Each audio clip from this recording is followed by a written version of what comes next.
Afghanistan freeing 65 dangerous Taliban detainees, despite warnings from the U.S. President Hamid Karzai insisting that there was not enough evidence to prosecute them and that the United States should just mind its own beeswax. Listen. It is of no concern to the U.S.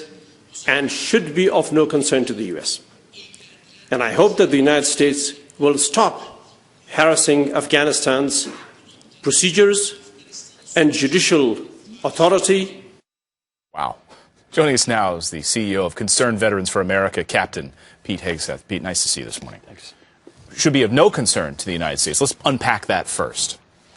We shouldn't be worried at all about this. Because our guys haven't been fighting and dying for his country for the last over a decade. Right. It's absolutely maddening to watch a guy like that stand up and say that. To say it's of no concern that 65 men, many of which have American blood on their hands, people who have IEDs, direct attacks, are just walking out of Bagram prison. Let's be specific about it. These guys specifically had been laying roadside bombs. These are the people that they claim didn't have enough evidence to prosecute. And we've got fingerprints, biometric data, direct, hard evidence linking these folks. The problem is a lot of Afghans don't even recognize that evidence. And this is where you've got a culture gap, an education gap. Many do. Karzai does. That's what's so frustrating. Your average Afghan doesn't understand fingerprints, biometric data. That just doesn't compute.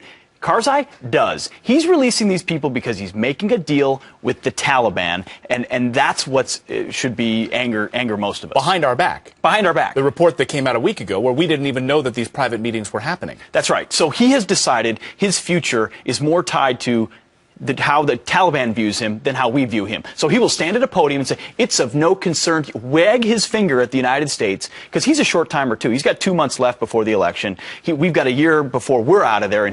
So he's tending toward and trending toward the Taliban. So he's releasing their people. And he tells us also in that same press conference, I mean, that 20-second soundbite was remarkable in a number of ways, one of which was the United States should just stop meddling. Stop meddling. Stop meddling. Apparently, in our Afghanistan. continued relationship is meddling. You know people, I know people over there right now training Afghans, trying to make them capable of standing up a force that will fight against the Taliban. Yet their president is releasing trained killers, ideologues, Islamic extremists who are going to go right back into the fight against us, getting Americans killed. Karzai's getting Americans killed, and that's why we better take as hard a line as we can on him. What do we do? Well, it's pretty difficult to deal with Karzai. It's going to be after April when a new president is elected. A bilateral agreement that makes sure this country doesn't just slip to the Taliban is important, but it's pretty hard to push through the anger that we ought to have right now that an Afghan president would do that. Unbelievable. Pete Hegseth, great seeing you this morning. Thanks. I'd love to hear from our viewers this morning. Let us know on Twitter at Clayton Morris. You can find us on Fox and Friends on Facebook as well. What do you think?